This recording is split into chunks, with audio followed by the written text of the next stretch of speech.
Hello friends, welcome back to VM classes of home science. I hope आप सब ठीक होंगे, अच्छे से पढ़ाई कर रहे होंगे। तो आज मैं आपके लिए लेके आई हूँ पियाजे की कॉग्निटिव डेवलपमेंट थ्योरी। इससे पहले मैं आपको दो थ्योरीज जो हैं वो करा चुकी हूँ, जिसमें पहली आपको मैंने कराई थी फ्रॉइड की थ्योरी, और उसके बाद जो फ्रॉइड की psycho social psycho analytic theory बहुत अच्छे से एक्सप्लेन की है मेरे चैनल पे। और उसके बाद मैंने नेक्स्ट आपको कराई थी एरिक्सन्स की जो है साइको सोशल थ्योरी। हर एक चीज़ अच्छे से उसमें एक्सप्लेन की है, हर एक स्टेजेस के बारे में और उससे जुड़ी हुई जो भी चीज़ें हैं उसके बारे में बताया गया है। अब से पहले ये वाली वीडियो से, ये वाले लेक्चर से पहले अगर आपने वो थेरीज़ नहीं देखी हैं तो आप ज़रूर उनको देखिए।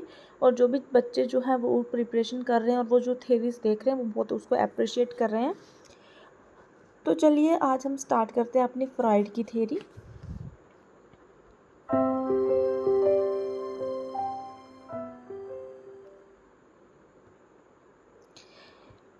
तो जो भी थेरीज़ हैं ह्यूमन डेवलपमेंट और बिहेवियर की, वो बहुत ही ऑथेंटिक सोर्स से मैं लेके आती हूँ। Life span development John W Santrock की बुक है, और भी थोड़ी सी और अलग बुक्स जो है मैं कंसल्ट करती हूँ कि कोई चीज़ छूट ना जाए। मे बी एक बुक में वो चीज़ ना कवर करके रखी हो तो दूसरी बुक से मैं कंसल्ट करती हूँ और आपके लिए हर एक चीज़ जो भी एग्ज़ाम रेलिवेंट है, पूछी जा सकती है, वो लेके आती हूँ। थेरीज़ आपकी जो है ना कि आपके पेपर 2 के लिए हेल्पफुल है, ये आपके पेपर 1 में भी पूछी जाती है, तो आपको ये कवर करना नेसेसरी है। ठीक है, तो चलिए पियाजे की हम कॉग्निटिव डेवलपमेंट थ्योरी स्टार्ट करते हैं। जैसे मैंने बताया फ्रॉइड हमने कर ली, एरिक्सन हमने कर ली, और आज हम करेंगे पियाजे की थ्योरी। ठीक है, ठीक है। तो इसमें हम आज क्या क्या देखने वाले हैं, हम पहले समझेंगे कि स्कीमा क्या है, फिर असिमिलेशन क्या है, अकोमोडेशन क्या है, फिर 4 स्टेजेस उनसे जुड़ी जो हैं टास्क्स और जो भी उनसे जुड़ी लिमिटेशंस है वो करेंगे, और सब स्टेजेस भी रहती हैं स्टेजेस के अंदर, तो वो भी करेंगे। ठीक है, तो सबसे पहले इस चीज़ को समझिए कि जो फ्रॉइड की थ्योरी थी और जो एरिक्सन की थ्योरी थी वो कैसे डिफरेंट है पियाजे की थ्योरी से। जो फ्रॉइड की थ्योरी थी वो बिलीव करती है कि जो भी स्टेजेस में डेवलपमेंट होती है वो सेक्सुअली होती है, और उनका कहना था, एरिक्सन का कहना था कि जो भी स्टेजेस में डेवलपमेंट होती है वो सोशली होती है। ठीक है, तो फ्रॉइड ने 5 स्टेजेस दी थी, फिर इन्हीं का जो वर्क एक्सपेंड किया था एरिक्सन ने किया था, 8 स्टेजेस दी थी, और हर एक स्टेजेस के अपने अपने जो हैं पॉजिटिव आउटकम और नेगेटिव आउटकम बताए थे। और सिमिलरली फ्रॉइड की थ्योरी में भी कुछ जो थी क्राइसिस थे और कुछ कॉन्फ्लिक्ट थे जो रिजॉल्व नहीं होते हैं, तो फर्दर जो है आपको एडल्टहुड में प्रॉब्लम्स देखने को मिल सकते हैं। तो अगर आपने वो थ्योरीज नहीं देखी हैं तो मैं फिर आपको इंसिस्ट करती हूँ कि आप पहले वो थ्योरीज देख लें, आपका कुछ भी मिस नहीं होएगा, उसमें से आपको 110% उसमें से बेनिफिट मिलेगा।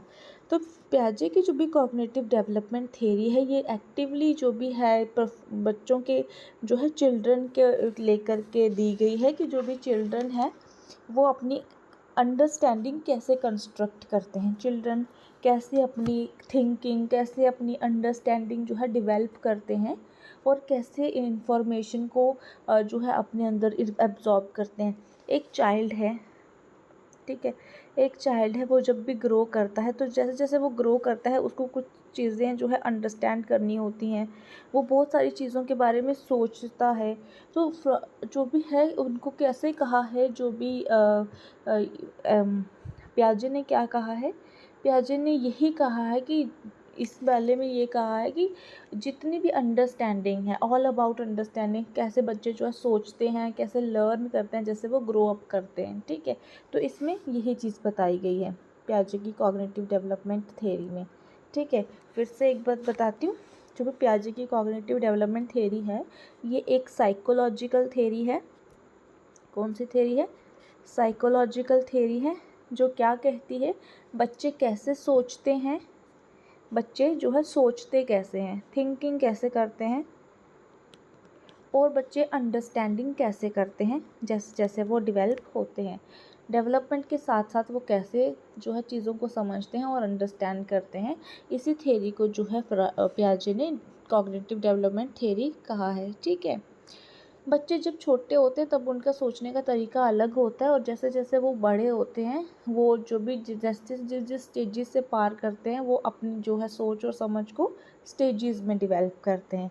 ये पियाजे की जो थ्योरी का कहना है कि बच्चे अपनी सोच और समझ को जो है 4 स्टेजेस में, जो पियाजे की 4 स्टेजेस हैं उनमें डेवलप करते हैं। ठीक है, छोटे होते टाइम उनका सोचने का तरीका अलग होता है, जैसे जैसे वो बड़े होते हैं उनकी जो अंडरस्टैंडिंग है वो और न्यूमरस और अच्छी होती जाती है। ठीक है, सबसे पहले तो पियाजे ने कहा है स्कीमा। बच्चे अंडरस्टैंडिंग के लिए, लर्निंग के लिए, थिंकिंग के लिए क्या डेवलप करते हैं? स्कीमा डेवलप करते हैं। स्कीमा आपका होता है मेंटल फ्रेमवर्क। स्कीमा क्या होता है? स्कीमा एक सिंपल होता है मेंटल फ्रेमवर्क। बहुत अच्छे से मैं ये समझाऊंगी। मेंटल फ्रेमवर्क एक तरह से किसी भी तरह का मेंटल फ्रेमवर्क, ठीक है, एक फ्रेमवर्क जिसमें बच्चों को इन्फॉर्मेशन आती है, बहुत सारी इन्फॉर्मेशन उनको मिलती है, हर एक तरह की इन्फॉर्मेशन, वैराइटीज़ ऑफ इन्फॉर्मेशन उनको दिन में मिलती हैं, तो वो उनको कैसे ऑर्गेनाइज करते हैं इन्फॉर्मेशन को, और कैसे उन इन्फॉर्मेशन को इंटरप्रेट करते हैं। इंटरप्रेट मतलब कैसे इन्फॉर्मेशन को डिकोड करते हैं, इन्फॉर्मेशन को समझते हैं। ठीक है, वो होता है स्कीमा। अगर नहीं आपको ये टेक्निकल टर्म्स समझ में आ रहे हैं, मैं आपको और आसान भाषा में समझाती हूँ। समझिए, जो आपका ब्रेन है, जो बच्चे का दिमाग है, वो एक कंप्यूटर की तरह है। ठीक है, उसका दिमाग जो है एक कंप्यूटर की तरह है। अब कंप्यूटर में डेस्कटॉप होता है। डेस्कटॉप में जैसे हम करते हैं ना आइकन्स, हमारी जो इन्फॉर्मेशन है बहुत सारी, हम जगह जगह से इन्फॉर्मेशन जो है डाउनलोड करते हैं, और फिर कहीं ना कहीं पे वो रैंडमली अगर खुद से ही सेव हो जाती है, तो मोस्ट ऑफ दी जो इन्फॉर्मेशन है वो हम अपने डेस्कटॉप पे सेव करते हैं। अब हमारे पास अलग अलग अलग अलग तरह की इन्फॉर्मेशन आ गई। अब हम इनको ऑर्गेनाइज करेंगे और इंटरप्रेट करेंगे। कैसे करेंगे? स्कीमा को आप बेसिकली समझिए। स्कीमा को आप बना लीजिए एक फ़ोल्डर। ठीक है, कंप्यूटर का एक फ़ोल्डर, कंप्यूटर में बहुत सारी इन्फॉर्मेशन है, और जो भी वैरायटी ऑफ इन्फॉर्मेशन है वो एक फ़ोल्डर में नहीं जाएंगी, अलग अलग तरह की इन्फॉर्मेशन अलग अलग फ़ोल्डर में जाएंगी। फॉर एग्ज़ाम्पल, एक बच्चा है, पहले तो मैं आपको आपसे रिलेट करके एग्जांपल बताती हूँ, फिर बच्चों से रिलेट करके एग्जांपल बताती हूँ। जैसे आपको अगर स्कीमा समझना है तो स्कीमा लगा, मैंने आपको जैसे बताया कि कंप्यूटर की एक स्क्रीन है और डेस्कटॉप पे बहुत सारे आइकन्स हैं, हैफिज़ेडली ऐसे फैले हुए हैं, आपने उनको ऑर्गेनाइज नहीं किया है, तो आप क्या करते हैं? ऑर्गेनाइज करते हैं। इसी चीज़ को स्कीमा भी बोलते हैं, ध्यान रखना।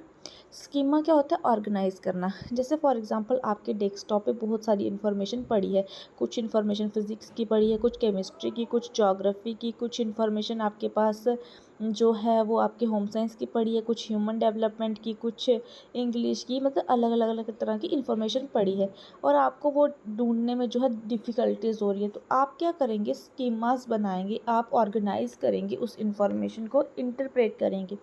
सबसे पहले आप ऑर्गेनाइज कैसे करेंगे? आप देखेंगे कि फ़िज़िक्स वाली जो इन्फॉर्मेशन है आप उसको उठाएंगे, आप एक फ़िज़िक्स का फ़ोल्डर बनाएंगे। क्या बनाएंगे? एक अपने दिमाग में एक फ़िज़िक्स का फ़ोल्डर बनाएंगे। हम हम स्कीमास कैसे अपने दिमाग में बिल्ड करते हैं? जब हम अलग अलग तरह की इन्फॉर्मेशन को ऑर्गेनाइज करते हैं। और वो इन्फॉर्मेशन कैसे ऑर्गेनाइज करते हैं? हम, हमारे दिमाग में छोटी छोटी चिप्स होती हैं, तो हम उनमें जो है अपनी इन्फॉर्मेशन को स्टोर करते हैं। तो वैसे ही आपने फ़िज़िक्स का एक फ़ोल्डर बनाया, और जो भी फ़िज़िक्स के रेलिवेंट इन्फॉर्मेशन है आपने सारी उसमें डाल दी। आपने इंटरप्रेट किया कि कौन कौन सी इन्फॉर्मेशन जो है फ़िज़िक्स रिलेटेड आपने उस फोल्डर में डाल दी। ऑर्गेनाइज हो गई फ़िज़िक्स की इन्फॉर्मेशन। सेकेंड, आपके पास आ गई ज्योग्राफी की इन्फॉर्मेशन, आपने यहाँ से उठा के ज्योग्राफी की इन्फॉर्मेशन इस फोल्डर में डाली। तो आपके ये क्या बन रहे हैं? Building blocks. स्कीमा होते हैं बेसिकली बिल्डिंग ब्लॉक्स, मतलब नॉलेज के building blocks of knowledge. Schema को और हम क्या बोलते हैं? बिल्डिंग ब्लॉक्स ऑफ नॉलेज भी बोलते हैं। तो एक तरह से ये जो भी इन्फॉर्मेशन होती है हमारे दिमाग में, उनके छोटे छोटे छोटे छोटे ब्लॉक्स बन जाते हैं, और एक तरह की पर्टिकुलर इन्फॉर्मेशन एक ही ब्लॉक में जाती है, एक ही फोल्डर में जाती है।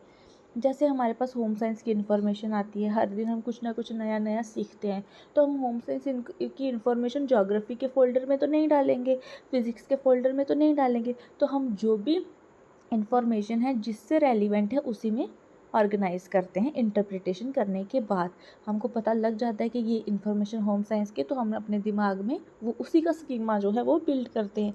तो ये आपका होता है स्कीमा। आई समझ में? स्कीमा होता है मेंटल स्ट्रक्चर, जैसे आप अपने दिमाग में मेंटल स्ट्रक्चर बनाते हैं, मैंने आपको बताया इस तरह से, ठीक है। एक तरह से फ्रेमवर्क बनाते हैं और जो जो किससे हेल्प करते हैं, जो आपकी इन्फॉर्मेशन को ऑर्गेनाइज करता है और इंटरप्रेट करता है, अंडरस्टैंड करता है। अंडरस्टैंड करने के बाद ही हम इन्फॉर्मेशन को जो है ऑर्गेनाइज कर पाते हैं। तो जैसे मैंने आपको बताया कि think of them as a mental folder, अपने दिमाग में आप एक तरह से मेंटल फोल्डर बनाते हैं। तो मैंने आपको उनको कंप्यूटर से रिलेट किया, ठीक है। तो जो भी बच्चा जो है अपने दिमाग में फोल्डर्स बनाता है, जो भी उसको इन्फॉर्मेशन मिलती है। अब बच्चों से रिलेटेड मैं आपको एक एग्जांपल देती हूँ। जैसे फॉर एग्जांपल बच्चे अभी छोटा है और उसने जो है इन्वायरमेंट से जो है इंटरेक्ट करना स्टार्ट किया, तो उसने जो है स्कीमा बिल्ड करना है अपने दिमाग में। तो उसने फर्स्ट चीज़ देखी डॉग, तो उसने अपने दिमाग में डॉग का जो है एक मेंटल फोल्डर बना लिया, एक डॉग का एक मेंटल स्ट्रक्चर बना लिया, एक फ्रेमवर्क बना लिया और उसने अपने दिमाग में जो है एक इन्फॉर्मेशन डाली डॉग के बारे में। और उसको पता लग गया कि डॉग जो है भौंकता है, बाउं बाउं करता है, डॉग की 4 टांगें होती हैं, डॉग्स जो हैं वो पेट्स होते हैं, डॉग बड़े अच्छे होते हैं, डॉग काटते भी हैं। इस तरह की जो भी उसको इन्फॉर्मेशन डॉग्स के बारे में पता लगी, उसने उस मेंटल फोल्डर में स्टोर कर ली। फिर उसको कैट की इन्फॉर्मेशन मिलेगी, वो कैट वाले फ़ोल्डर में स्टोर कर लेगा, काऊ की मिलेगी, काऊ वाले फ़ोल्डर में स्टोर कर लेगा, ठीक है। तो इस तरह से वो क्या करता है, स्कीमास बनाता है, बिल्डिंग ब्लॉक्स बनाता है नॉलेज के, और वो अपना एक स्ट्रक्चर बनाता है, ठीक है। तो ये होता है आपका स्कीमा। आई होप आपको स्कीमा अच्छे से समझ में आ गया होगा। एग्ज़ाम में अगर पूछ लेंगे what are the mental structure और framework that help you to organize and understand information, तो आप लिखेंगे स्कीमा। या आपको एग्जाम्पल दे के भी पूछ लेंगे कि if you have schema for dogs या if you have knowledge for dogs, या फिर इस तरह से कुछ भी एग्जाम्पल दे के भी पूछ लेंगे, तो स्कीमा, ठीक है। सेकेंड आपके पास आ जाता है एसिमिलेशन। एसिमिलेशन और एकमोडेशन, पहले तो हमने देखा स्कीमा, स्कीमा में क्या होता है, ऑर्गेनाइजेशन। ऑर्गेनाइजेशन के बाद तो जो है दो कॉन्सेप्ट, सॉरी, बस ऑर्गेनाइजेशन हो गया, फिर आता है एक बार हमारे पास अडेप्टेशन। हम जो है अडेप्ट करते हैं चीज़ों को। अडेप्टेशन में हमारे पास आती हैं 2 चीज़ें, कौन कौन सी आती है, एक तो आता है एसिमिलेशन, दूसरा आता है अकोमोडेशन, ठीक है। एक एक करके समझते हैं। असिमिलेशन क्या होता है, असिमिलेशन होता है when you take new information, जब आप नई इन्फॉर्मेशन लेते हैं और उसको एग्जिस्टिंग इन्फॉर्मेशन में डाल देते हैं विदाउट चेंजिंग द स्कीमा।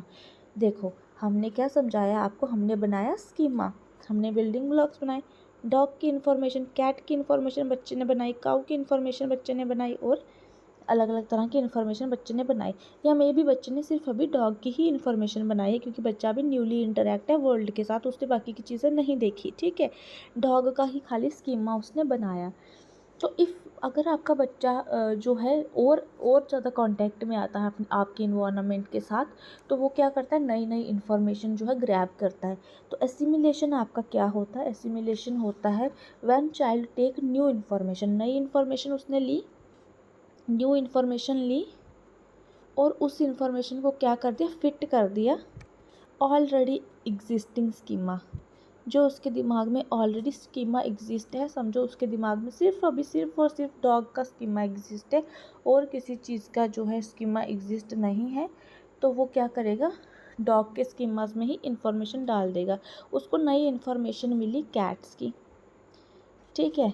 अभी उसको कैट के बारे में कुछ नहीं पता, सिर्फ उसने देखा, उसने ऑब्ज़र्व किया कैट की 4 टांगें हैं, उसने रिलेट किया कि डॉग की भी 4 टांगें हैं, उसको नहीं पता डॉग के और कैट के बीच में डिफरेंस है, तो उसने बोला डॉग को ही, उसने क्या बोल दिया, उसने डॉग को ही कैट बोल दिया, ठीक है। उसने स्कीमा को चेंज नहीं किया, उसने एग्जिस्टिंग नॉलेज में ही अपनी नई नॉलेज, नई इन्फॉर्मेशन को फिट कर दिया, ठीक है।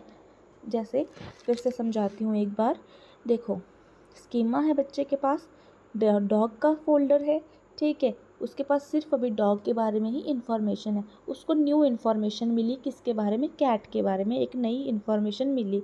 कुछ भी इन्फॉर्मेशन नहीं मिली, उसने खाली क्या देखा, कैट को देखा, और उसने कैट को भी क्या बोला, डॉग बोला, उसने कैट को भी क्या बोल दिया, डॉग बोल दिया, ठीक है। उसने कैट को भी डॉग बोल दिया, तो उसको लगता है कि 4 टांगों वाला जितने भी जानवर हैं वो सिर्फ डॉग है, ठीक है। नई नॉलेज को उसने क्या किया, एग्जिस्टिंग नॉलेज में फिट कर दिया विदाउट चेंजिंग द स्कीमा। हाल तो यहाँ पे स्कीमा चेंज हो सकता था, होगा चेंज, पर वो कहाँ होगा चेंज, अकोमोडेशन में चेंज होगा, ठीक है। एसिमिलेशन में क्या होगा, न्यू नॉलेज मिल गई, हमने उस नॉलेज को कुछ भी नहीं किया, जैसी हमको मिली हमने फिट कर दिया उसको ऑलरेडी एग्जिस्टिंग स्कीमा में जो हमारे दिमाग में ऑलरेडी प्रेजेंट था। ठीक है, जब आप एकोमोडेशन समझेंगे आपको एसिमिलेशन और अच्छे से समझ आएगा। Accommodation on the other hand क्या होता है, एकोमोडेशन क्या होता है, देखो एकोमोडेशन जो होता है वो होता है जब new information doesn't fit into an existing schema. Cat के बारे में उसकी मम्मा ने उसको बताया, बेटा ये कैट, ये डॉग नहीं है, ये कैट है। कैट जो है म्याऊं म्याऊं करती है, डॉग जो है वो बाऊं बाऊं करता है। बच्चों को क्या हो गया, न्यू इन्फॉर्मेशन मिल गई। अब बच्चे ने जो है इन्फॉर्मेशन न्यू वाले स्कीमा, एग्जिस्टिंग वाले स्कीमा में स्टोर नहीं की, डॉग वाले इन्फॉर्मेशन जो है उसने असिमिलेशन में ही वापस से स्टोर की थी, लेकिन अकोमोडेशन में उसने क्या किया, न्यू फोल्डर बनाया, किसका, कैट का न्यू फोल्डर बनाया। देखो अकोमोडेशन का मतलब ही यही होता है, न्यू इन्फॉर्मेशन जो है जब वो एग्जिस्टिंग ऑलरेडी एग्जिस्टिंग स्कीमा में फिट नहीं करती, so you have to modify the schema और क्रिएट अ न्यू वन। जहाँ अकोमोडेशन मो है ना, मोडी, इसमें MOD आता है ना, तो MOD का समझ लो आप मॉडिफाई। ठीक है, अगर आपने डेफिनेशन समझनी होगी, आपको कन्फ्यूजन होता है सिमुलेशन एकोमोडेशन से, तो आप MOD से याद रखिए, मॉडिफिकेशन। तो क्या बताया मैंने आपको कि अकोमोडेशन में क्या होता है, जब न्यू इन्फॉर्मेशन फिट नहीं होती एग्जिस्टिंग स्कीमा में, तो हमने क्या करना है, मॉडिफाई करते हैं हम स्कीमा को, या फिर हम नया स्कीमा बनाते हैं। जैसे हमने आपको बताया ऑलरेडी स्कीमा जो डॉग का प्रेजेंट था, बच्चे का इंटरेक्शन हुआ कैट के साथ, उसने कैट का नया फोल्डर नहीं बनाया अपने दिमाग में, उसने ऑलरेडी डॉग वाले में ही जो है कैट का वो यही बताया कि कैट की भी 4 टांगे हैं। फिर उसकी मम्मी ने उसको बताया कि नहीं, कैट अलग होती है, कैट म्याऊं म्याऊं करती है। तो उसने क्या किया, फिर उसकी जो है इन्फॉर्मेशन मॉडिफाई हो गई, उसने जो कैट और डॉग के बीच में डिफ्रेंशिएट करना सीख लिया, पहले नहीं सीखा था, एसिमिलेशन में नहीं सीखा था, एकोमोडेशन में सीखा। तो उसने अपनी इन्फॉर्मेशन को क्या किया, मॉडिफाई किया कि कुत्ते की 4 टांगें होती हैं, बिल्ली की भी 4 टांगें होती हैं, लेकिन बिल्ली जो है वो म्याऊं म्याऊं करती है, कुत्ता जो है वो बाऊं बाऊं करता है। तो उसने क्या किया, न्यू फोल्डर बनाया कैट्स का। ठीक है, तो ये हो गया अकोमोडेशन। एक तो मॉडिफिकेशन हो गई उसकी जो है एग्जिस्टिंग नॉलेज में, और क्या हो गया, कैट की जो है नया फोल्डर भी बन गया। तो ये था आपका स्कीमा, एसिमिलेशन और एकोमोडेशन। स्कीमा होता है building block of knowledge, assimilation होता है fit the new knowledge into the existing one, और एकोमोडेशन होता है when information do not fit in the existing one, you have to create a new schema और you have to create a new folder. ठीक है, तो ये हो गया एसिमिलेशन और एकोमोडेशन। अब एसिमिलेशन और एकोमोडेशन का एक के बाद एक और टर्म आती है जिसको हम कहते हैं इक्विलिब्रियम या फिर इक्विलिब्रिएशन। ठीक है, क्या कहते हैं, तीनों चीज़ें हो गई, ये दोनों अडाप्टेशन का पार्ट है, इसमें ऑर्गेनाइजेशन होती है। फिर एसिमिलेशन और एकोमोडेशन का बैलेंस जो बना के रखता है उसको कहते हैं इक्विलिब्रेशन, EQUILIBRATION, इक्विलिब्रेशन। इक्विलिब्रेशन जो है is the process when we find a balance between assimilation and accommodation. हम लर्न करते हैं, हम अडेप्ट करते हैं, और हमारी थिंकिंग जो है वो नए नए एक्सपीरियंसेस करती है।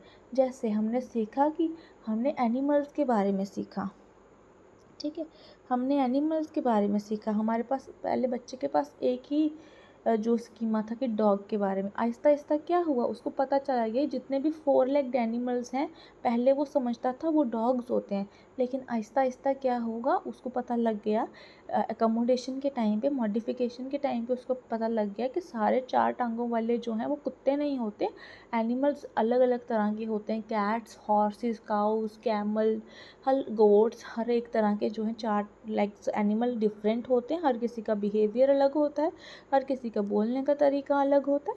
तो ये तो असिमिलेशन और अकोमोडेशन का जो बैलेंस बनाए रखता है उसको बोलते हैं इक्विलिब्रेशन। ठीक है, तो जैसे जैसे जितना असिमिलेशन, जितना एकोमोडेशन स्ट्रांग होगा, जितना उनमें बैलेंस बनेगा, उतना ही आपका स्कीमा जो है वो कॉम्प्लेक्स होता जाएगा। स्कीमा आपका होता है knowledge, building blocks of knowledge. तो जितना भी आप जो है नया नया सीखेंगे, जितना भी आपका अकोमोडेशन असिमिलेशन होगा, आपकी इन्फॉर्मेशन, आपकी अंडरस्टैंडिंग उतनी ही एक्यूरेट होती जाएगी और उतनी ही कॉम्प्लेक्स होती जाएगी, और आपका स्कीमा जो है उतना ही स्ट्रांग होता जाएगा। ठीक है, तो ये था आपका स्कीमा का असिमिलेशन, अकोमोडेशन और इक्विलिब्रेशन। आई होप आपको अच्छे से समझ में आया होगा। फ्रेंड्स, ब्रदर्स एंड सिस्टर, मेरी बात सुनो, अगर कोई चीज़ समझ में नहीं आ रही है आप कमेंट करो, आप कमेंट करके मुझे बताओ कि ये चीज़ समझ में नहीं आ रही है। आप वहाँ पे मुझे पूछ सकते हो, आप मुझे बता सकते हो कि मुझे अपना तरीका और इम्प्रूव करना है या मैं और किस तरह से आपको पढ़ाऊँ तो आपको और ज़्यादा समझ आ जाएगा। ठीक है, आप कमेंट नहीं करेंगे, आप मुझे बताएंगे नहीं, तो मैं भी जो है अंधेरे में रहूँगी, मुझे नहीं पता चलेगा कि बच्चों को मेरा पढ़ाया हुआ समझ आ भी रहा है कि नहीं, कहीं मैं अपना सिर्फ टाइम ही तो नहीं वेस्ट कर रही हूँ। तो आप ज़रूर मुझे कमेंट करके बताएं, अगर आपको पसंद आ रहा है तो भी बताएं, नहीं पसंद आ रहा है तो मुझे तो भी बताएं, एटलीस्ट मुझे पता तो चले। ठीक है, तो चलिए, आपको ये चीज़ें अच्छे से समझ आ गई तो हम अपनी नेक्स्ट टॉपिक पे चलते हैं। ठीक है, यहाँ पे मैंने थोड़ा सा आपको दिया भी है कि स्कीमास क्या हैं, मैंने दे रखा होता है पर मैं खुद भी नहीं देखती। स्कीमास जो है वो मेंटल स्ट्रक्चर और फ्रेमवर्क होते हैं that help you organize and understand information, मैंने अच्छे से समझाया। When you take new information and fit it into existing schema without changing the schema, assimilation. accommodation, new information doesn't fit into an existing schema so that you have to modify the schema or create the new one। फिर equilibration होता है process, finding a balance between assimilation and accommodation। if you help you it help you to learn and adapt your thinking and encounter new experiences। ठीक है, अगर आप हिंदी के बच्चे हैं, शुद्ध हिंदी के बच्चे हैं, अगर आपको इंग्लिश में डिफ़िकल्टीज़ होती हैं और आप मेरा लेक्चर देख रहे हैं, आप मुझे कमेंट करके बताओ, मैं आपको शुद्ध हिंदी में भी पढ़ाऊँगी, मुझे हिंदी आती है। ठीक है,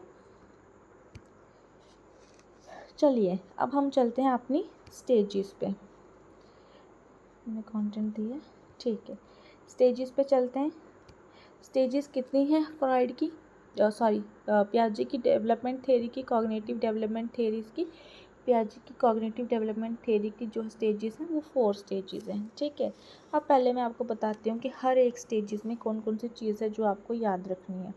पहली बात तो सेंसरी मोटर स्टेज है, सीक्वेंस स्टेजेस का याद रखना है, एजेस याद रखनी है, कौन सी एज से लेके कौन सी वाली एज तक जो है वो आपकी स्टेज फॉल करती है, और कौन कौन सी एज के कौन कौन से टास्क हैं।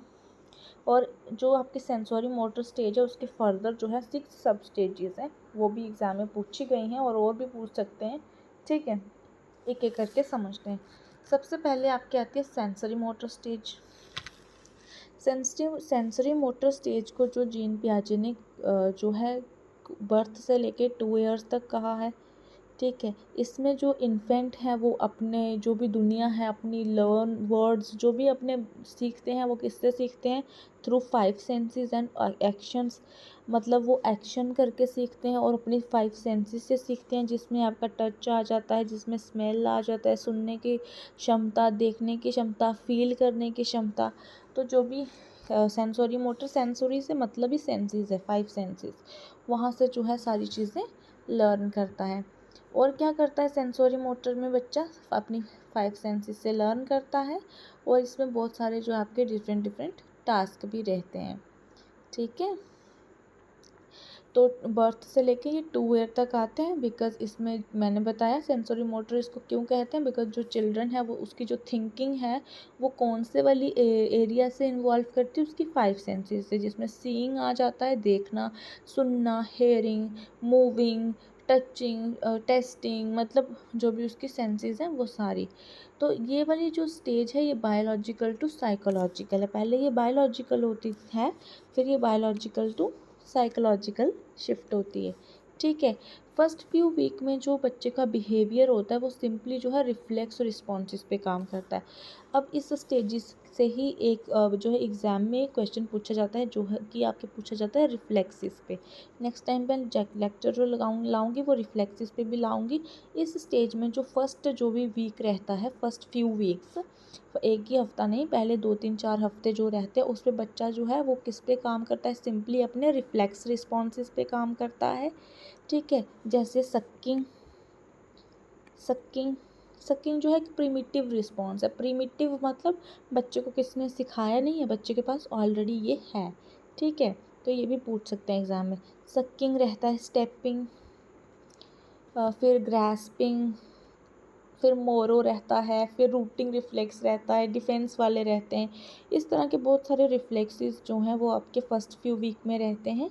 फिर स्लोली स्लोली ग्रेजुअली जो है रिफ्लेक्सेस जो है वो डिसअपेयर हो जाते हैं, और फिर बेबी वही चूज़ करता है जो उसको करना है या फिर उसको ग्रैस्प करना है। मतलब बच्चे जो है ना वो ग्रैस्प करते हैं चीज़ों को, तो वो वही करेंगे।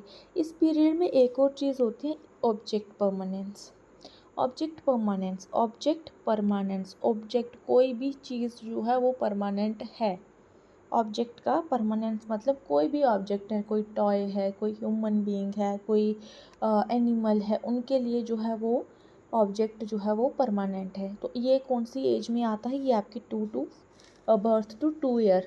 ये किसी और स्टेज में नहीं है, ये सिर्फ सेंसरी मोटर स्टेज में है। इसमें क्या होता है? Object permanence. ऑब्जेक्ट परमानेंस का मतलब होता है object and events continue to exist. चीज़ें जो हैं वो कंटिन्यूली एग्जिस्ट करेंगी, मतलब कंटिन्यू एग्जिस्ट दुनिया में या धरती पे। बच्चों के लिए धरती पे जो भी चीज़ें हैं वो हमेशा कॉन्टिन्यूली एग्जिस्ट करेंगी, उन जिनको डायरेक्टली हम देख नहीं सकते, सुन नहीं सकते, टच नहीं कर सकते, बट वो एग्जिस्ट करती हैं बच्चों के लिए। फॉर एग्ज़ाम्पल बच्चे ने मदर ने बच्चे का टॉय जो है वो अलमीरा के ऊपर रख दिया। बच्चे को जो है टॉय अलमीरा के ऊपर दिख नहीं रहा है, बच्चा उसको देख नहीं सकता है, बच्चा उसकी आवाज़ सुन नहीं सकता है, लेकिन बच्चे को पता है अभी मुझे टॉय नहीं दिख रहा, लेकिन मेरा टॉय एग्जिस्ट करता है, मेरी डॉल एग्जिस्ट करती है, वो ख़त्म नहीं हो गई, वो दुनिया से गायब नहीं हो गई, वो एग्जिस्ट करती है। वो उसको 10 दिन बाद भी ढूंढेगा, वो उसको 20 दिन बाद ढूंढेगा, वो उसको महीने बाद भी ढूंढ सकता है। डिपेंड करता है बच्चे की मेमोरी कितनी तेज़ है, ठीक है, वो ढूंढेगा उसको। तो ये होता है ऑब्जेक्ट परमानेंस की। ऑब्जेक्ट हमेशा परमानेंटली एग्जिस्ट करते हैं, ठीक है। ये आ गया समझ में आपको। और इसमें और एक कॉन्सेप्ट होता है, सेंसोरी मोटर में लर्निंग रहती है। पूरा कंप्लीट नहीं होता है, कंप्लीट जो सीख जाते हैं वो सीख जाते हैं कंक्रीट में। क्या चीज़? Reverse action. इसमें लर्निंग रहती है, लर्निंग रिवर्स एक्शन। सीखते हैं अभी, कंप्लीट नहीं बट अभी सीख रहे हैं। Reverse action, reverse action complete होंगे कंक्रीट में, वो मैं बताऊंगी कैसे, ठीक है। इसमें रहते हैं रिवर्स एक्शन की लर्निंग करना, वो सीख जाते हैं। रिवर्स कैसे? जैसे फॉर एग्जांपल एक डॉल है, डॉल का हमने मुंडी अलग कर दी, उसकी बाजुएं अलग कर दी, उसकी टांगें अलग कर दी, उसका पेल्विस अलग कर दिया, ठीक है। तो बच्चा क्या करेगा? Through trial and error method उसको ज्वाइन करने की कोशिश करेगा। तो मतलब हमने वो क्या करेगा? रिवर्सली जो है एक्शन करेगा। पहले उसकी मदर ने जो है उसके सामने सारे टॉय के जो भी डॉल की बाजुएं, हैंड्स, मुंडी जो भी उनकी अलग अलग की, तो फिर जो बच्चा क्या करेगा? रिवर्स एक्शन परफॉर्म करेगा। वो अभी पूरा परफॉर्म नहीं कर पाएगा, लेकिन वो क्या करेगा? उसको सीखने की कोशिश कर रहा है। याद रखना, सेंसरी मोटर पे रिवर्स एक्शन कम्प्लीटली परफॉर्म नहीं होती, यहाँ पे लर्निंग रहती है, ठीक है, लर्निंग, ठीक है। क्या क्या चीज़ें हमने पढ़ ली? 5 सेंसेस से सीखते हैं। ऑब्जेक्ट परमानेंस रहता है, ये बायोलॉजिकल टू साइकोलॉजिकल है, और इसमें वो लर्निंग जो है रिवर्स एक्शन रहता है। और इसमें एक और चीज़ रहती है, वो रहती है आपकी deferred imitation. Deferred imitation, imitation समझते हैं? इमिटेशन होता है किसी को इमिटेट करना, कोई कुछ कर रहा है उसकी नकल करना, या फिर उसके जो है वो चीज़ कर रहा है उसको रिपीट करना। तो यहाँ पे होती है डेफर्ड इमिटेशन। जैसे एग्जाम्पल है, बच्चा जो है वो क्या करेगा? मिमिक्री करना स्टार्ट कर देगा, अपने पेरेंट्स के जो भी वो बातें बोलते हैं उनको रिपीट करना स्टार्ट करेगा, मिमिकिंग उनकी करेगा। मदर अगर कुकिंग कर रही है, बच्चा कुकिंग करते हुए देख रहा है, ये टू ईयर तक कंप्लीट, बच्चा 2 ईयर तक जब कंप्लीट होने को पहुंचता है ना, ये वाली स्टेजेस में, ये वाली स्टेजेस में कहीं ना कहीं ये चीज़ परफॉर्म होती है, सेंसरी मोटर स्टेज, ठीक है। 9 to 14 मंथ्स में बच्चा लगा लो, तो ये वाली स्टेज में लगा लो, मतलब ये जो लास्ट की स्टेजेस रहती हैं इनमें क्या होता है? डेफर्ड इमिटेशन होती है। बच्चे जो हैं अपने टेम्पर टेंट्रम्स जो हैं, जैसे फॉर एग्जांपल फादर ने गुस्सा किया मदर पे, तो बच्चा भी जो है किसी ना किसी पे गुस्सा करेगा। वो क्या करेगा? उस चीज़ को ऑब्जर्व करेगा और उसको इमिटेट करने की कोशिश करेगा।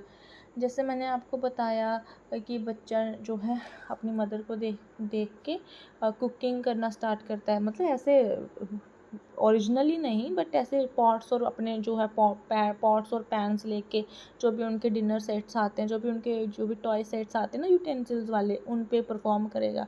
तो ये सारी इमिटेशन की रहती है। अब एक डेफर्ड इमिटेशन जो रहती है वो ज़्यादा कॉग्निटिव प्रोसेस है, जिसमें ऑब्जर्वर जो है वो अपने रिस्पॉन्सेज को रिप्रेजेंट करता है टाइम ऑफ ऑब्जर्वेशन में। ठीक है। और एक तो सिंपली इमिटेशन होती है जो बेंडोरा ने कही है। तो डेफर्ड इमिटेशन और इमिटेशन में डिफरेंसेस है। जो डेफर्ड इमिटेशन होती है वो ज़्यादा कॉग्निटिव प्रोसेस है। ठीक है। होप सो आपको समझ में आ गया होगा। फिर इसकी सेंसरी मोटर स्टेज की जो है आगे 6 सब स्टेजेस हैं, जो क्या कहती हैं 6 सब स्टेजेस। इनकी एजेस भी याद रखनी और इनका पूरा सीक्वेंस आपने याद रखना है। कभी आपको पूछ लिया जाएगा एग्जाम में कि which of the following is not the sub stage of sensory motor, या फिर आपको सिंपली 6 स्टेजेस या 4 स्टेजेस दे दी जाएंगे और फिर इसमें से बोलेंगे कि कौन सी नहीं है या कौन सी है। तो वो इस तरह से ही पूछते हैं। या मे बी विद एजेस आपको या विद ईयर्स आपको दे करके मैच द फॉलोइंग में पूछ लें, या मे बी यहाँ से असर्शन रीज़न का क्वेश्चन पूछ लें, या ऑब्जेक्ट परमानेंस पे असर्शन रीज़न का क्वेश्चन पूछ लें। तो आपने हमेशा अप्रोच लगानी है कि एक्सपेक्टेड एमसीक्यूज़ कहाँ से बन सकते हैं, और आपने हमेशा अप्रोच लगानी है कि कहाँ से किस तरह का क्वेश्चन जो है पुट हो सकता है। ठीक है, कहाँ से कौन सा क्वेश्चन जो है एग्ज़ाम में आ सकता है। ठीक है। तो मैं क्या बता रही हूँ अभी आपको 6 स्टेजेस के बारे में, जो सब स्टेजेस है सेंसरी मोटर की। इसमें भी यही है कि बच्चा कैसे अपने जो है लर्न करता है थ्रू सेंसेस एंड एक्शंस में। तो फिर ये फर्दर जो है 6 सब स्टेजेस उसमें आ गई कि बच्चा जो है अपनी लाइफ में कैसे जो है वो लर्न करता है। ठीक है। तो सबसे पहले तो रिफ्लेक्सिव स्कीम्स आ जाती हैं, जो आपकी रिफ्लेक्सिव स्कीमाज, रिफ्लेक्स एक्शंस मैंने आपको बताया ना, जो बर्थ से 1 मंथ तक रहते हैं, जिसमें आपकी सकिंग आ जाती है, जिसमें आपका ग्रैस्पिंग आ जाता है, बच्चे के पाम में उंगली रखो तो बच्चा एकदम से पकड़ लेता है। Looking to interact with their environment, वो आहिस्ता आहिस्ता अपने इन्वायरमेंट के बारे में जो है सीखता है, इंटरेक्ट करना सीख जाता है। जैसे एग्जांपल है रिफ्लेक्सिव स्कीमास की, अ बेबी विल ऑटोमेटिकली सक ऑन द एनीथिंग, जिसको हम रूटिंग रिफ्लेक्स कहते हैं। और रूटिंग रिफ्लेक्स क्या करते हैं, बच्चे के माउथ के आप साइड साइड में टच करेंगे ना, तो बच्चा जो है उस उंगली को मुंह में लेने की कोशिश करेगा। जब भी हम उनके टच करेंगे उनके लिप्स को, बच्चा अपनी उंगली को मुंह में लेने की कोशिश करेगा, तो उसको हम कहते हैं रूटिंग रिफ्लेक्स। तो बेबी जो है वो ऑटोमेटिकली सक करेगा जब भी हम उनके जो है थंब या फिर उनके पेसिफायर्स को टच करेंगे। ठीक है। फिर आ जाता है आपका प्राइमरी सर्कुलर रिएक्शंस, जो आपका 1 to 4 मंथ रहता है। इसमें क्या रहता है, इन्फेंट क्या करता है, इसमें अपने एक्शंस को रिपीट करता है। जैसे फॉर एग्जांपल बच्चे का गलती से एक पाँव लग गया एक ऐसी चीज़ पे जो कि आवाज़ करती है, और बच्चे को वो आवाज़ ने, बच्चे का जो फोकस है उस आवाज़ पे चला गया, तो बच्चा क्या करेगा, बार बार उस टॉय के साथ खेलेगा और साउंड जो है करेगा। तो यहाँ पे जो है एक्शंस जो है वो रिपीट होते हैं, that are centered on their on body, और वो उनको एन्जॉय भी करते हैं। बार बार हाथ मारेगा ना अपने उस टॉय पे, एक टॉय आता है बच्चों का ऐसे करके गोल गोल, उसमें घंटियाँ होती हैं, बच्चों को बड़ा अच्छा लगता है वो। तो वो बार बार उसको जो है टच करके छन छन की आवाज़ करते हैं, तो उनको जो है एक तरह से सेटिस्फेक्शन उस चीज़ से या फिर प्लेजर कह लो वो मिलता है। ठीक है। तो इस वाली स्टेज में क्या रहता है, प्राइमरी सर्कुलर रिएक्शन में रिपीटेशन, एक्शन रिपीटेशन। ठीक है। जैसे मैंने आपको बताया ना, या फिर आप लगा लो कि जैसे बच्चे ने अपना जो है थंब अपने मुंह में डाला, उसको सकिंग करने में मज़ा आ रहा है, तो फिर वो बार बार उसको सक करेगा, तो रिपीट एक्शंस करता है। फिर नेक्स्ट स्टेज आपकी रहती है सेकेंडरी सर्कुलर रिएक्शन। पहले प्राइमरी के बाद तो सेकेंडरी ही आएगी, सेकेंडरी सर्कुलर रिएक्शन। तो इसमें क्या करता है बच्चा जो है वो अपने अलग अलग जो भी एक्शंस हैं उनको कंबाइन करता है, कंबाइन डिफरेंट एक्शंस। ठीक है। अपना कोई स्पेसिफिक गोल उसने अचीव करना है, वो इंटेंशनली बिहेवियर उसमें कोई भी साइन शो करेगा। जैसे a baby might push a pillow, जैसे फॉर एग्जांपल बच्चे ने बेड से नीचे उतरना है, तो वो पिल्लोज नीचे, बस आजकल के बच्चे बड़े स्मार्ट है, मैं कभी कभी रील्स में नज़र आता है कि बच्चे बड़े स्मार्ट है, वो बेड से नीचे उतरते हैं तो पहले पिल्लो रखते हैं, या किस तरह से खुद को रोटेट करते हैं, टिल्ट करते हैं और वो नीचे उतरते हैं। कोई भी उनका मकसद रहता है, कोई स्पेसिफिक गोल रहता है, बेड पे हैं, बेड से नीचे उतर के कोई टॉय लेना है, तो वो क्या करते हैं, अपने एक्शंस को डिफरेंट डिफरेंट एक्शंस को कंबाइन करते हैं। ठीक है। फिर रहता है आपका ठीक है। सेकेंडरी हो गया। Coordination of secondary circular reactions. Coordination, अच्छा एक मिनट मुझसे थोड़ा सा गड़बड़ी हो गई, मैंने मिक्स कर लिया एक्चुअली। हाँ ठीक ही, मैंने आपको बताया कि जो coordination of secondary circular reaction है, तो इसमें बच्चा क्या करता है, अब जो अपने डिफरेंट एक्शंस हैं उनको कंबाइन करता है। फिर आपका आ जाता है टर्शरी सर्कुलर रिएक्शन, जो आपका रहता है 12 से 18 महीने तक। इसमें क्या होता है, इन्फेंट जो है अपने अलग अलग एक्शन के साथ एक्सपेरिमेंट करता है। क्या करता है, एक्सपेरिमेंट करता है विद डिफरेंट एक्शन, तो to see what effect they produce. अलग अलग चीज़ों के साथ एक्सपेरिमेंट करेगा और देखेगा कि क्या चीज़ निकल के आती है, कौन सा आउटकम निकल के आता है, कौन सा इफेक्ट जो है वो प्रोड्यूस होगा। तो इस वाली स्टेज को लिटिल साइंटिस्ट भी कहते हैं। टर्शरी सर्कुलर रिएक्शन को लिटिल साइंटिस्ट। इसमें बच्चा क्या करता है, एक्सप्लोर करता है, अपने एक्सपेरिमेंट करता है अपने एक्शंस को लेकर के। ठीक है। जैसे फॉर एग्जांपल, अब बेबी ने जो है एक बॉल को जो है ऊंचाई से नीचे फेंका और बॉल बाउंस करके वापस से उसके पास आ गई, तो उसको बहुत अच्छा लगा। तो उसको लगा कि ये कुछ नई चीज़ हो गई, तो उसने क्या किया, उसने नई नई चीज़ों के साथ इंटरेक्ट करना स्टार्ट किया। उसने बॉल को फेंका और किक किया, या फिर साउंड आ गई या कुछ भी हो गया, तो वो जब उसने एक्सपेरिमेंट किया तो वो कामयाब हो गया, तो उसको जो है खुशी मिली। ठीक है। फिर आ जाता है मेंटल रिप्रेजेंटेशन, जो कि आपका 18 to 24 मंथ रहता है। मेंटल रिप्रेजेंटेशन में क्या होता है, बच्चे क्या करते हैं इसमें मेंटल रिप्रेजेंटेशन में, इसमें जो ऑलमोस्ट बच्चा जो है टॉडलर हो गया होता है, तो इसमें वो अपनी मेंटल इमेजेस जो है क्रिएट करना स्टार्ट करते हैं ऑब्जेक्ट्स की, और उन पे जो है एक्शंस परफॉर्म करते हैं। तो ये वाली जो स्टेट रहती है ना आपकी मेंटल रिप्रेजेंटेशन, इस स्टेज में जो है बेसिकली सिंबॉलिक थॉट्स की बिगनिंग होती है। Beginning of symbolic thoughts. Symbolic thought, बच्चे ने प्री ऑपरेशन स्टेज पे जाना है ना, तो इस वाली स्टेज पे जो है वो सिंबॉलिक थॉट्स की बिगनिंग शुरू हो जाती है। जैसे बच्चे को जो है अपने फेवरेट टॉय का याद आ जाएगा कि कौन सा टॉय उसका फेवरेट था, और वो वापस से उसको लेने जाएगा। अगर वो आउट ऑफ साइट भी है, जैसे ऑब्जेक्ट परमानेंस में किसी ने उसका टॉय जो है वो कहीं उधर रखा होगा, फेवरेट टॉय अलमारी के ऊपर रखा होगा, तो उसने बच्चे ने क्या किया होगा, उसकी जो है एक अपने दिमाग में एक पिक्चर बनाई होगी ना उस टॉय की, तो बच्चे को जो है वो वाली टॉय की जो है याद आ जाएगी। मतलब उसने मेंटल इमेजेस अपने दिमाग में ऑब्जेक्ट्स की क्रिएट की हैं कि, और एक्शंस की क्रिएट की हैं कि एक टाइम पे मेरे पास एक डॉल होती थी, या मेरे पास एक कार होती थी और मैं उसके साथ बड़ा खेलता था।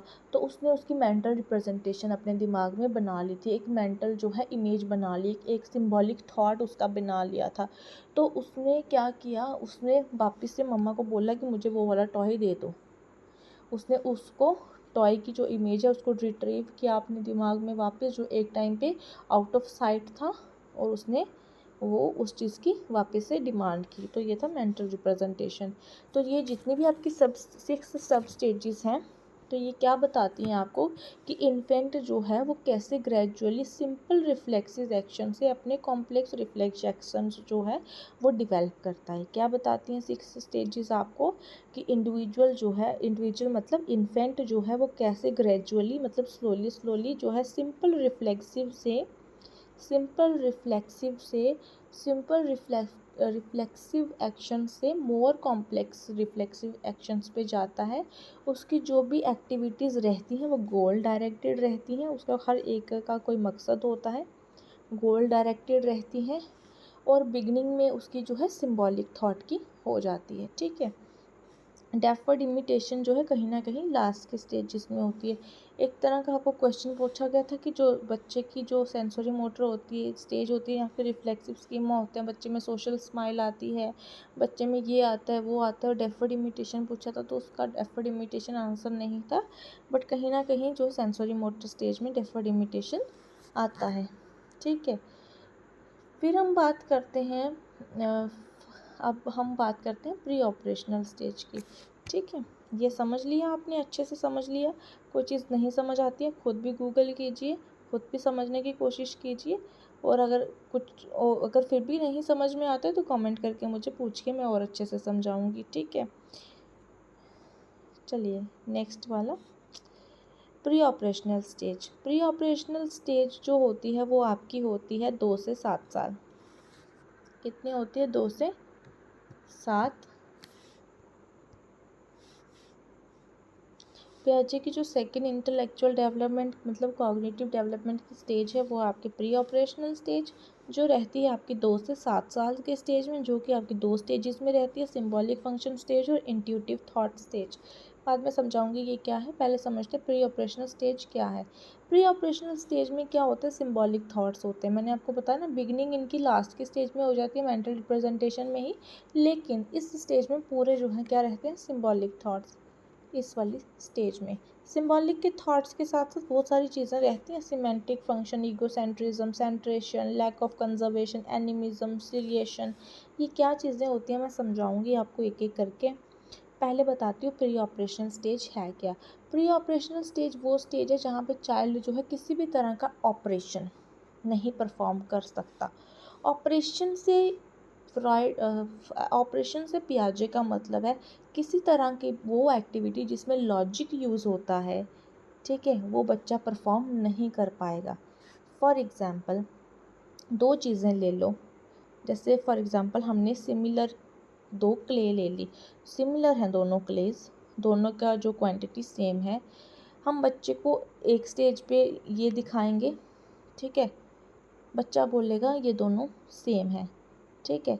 फिर इस वाली क्ले को हम इस वाली शेप में देंगे, सिमिलर क्वांटिटी है, सब कुछ सिमिलर है, और उसको डिफ्रेंशिएट करने को बोलेंगे 2 चीज़ों में, तो वो लॉजिक नहीं लगा पाएगा कि जो क्ले की क्वांटिटी है, जो अमाउंट है वो सेम है। वो कहेगा कि ये वाला लंबा है। हालांकि हमने क्या किया था, हमने बॉल बॉल जो सर्कल शेप को जो है सिलेंड्रिकल शेप में कन्वर्ट कर लिया था, लेकिन वो इस चीज़ को लॉजिकली परफॉर्म नहीं कर सकता, ये वाला ऑपरेशन वो नहीं परफॉर्म कर सकता। वो कहेगा कि जो लंबा वाला क्ले है वो जो है वो वाला ज़्यादा क्वांटिटी में ज़्यादा है।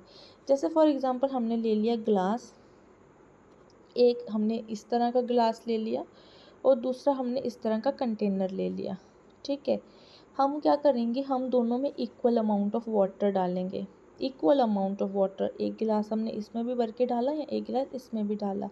अब जो है हम बच्चे को बोलेंगे किस वाले में पानी ज़्यादा है, तो वो इसमें बोलेगा कि ज़्यादा पानी है।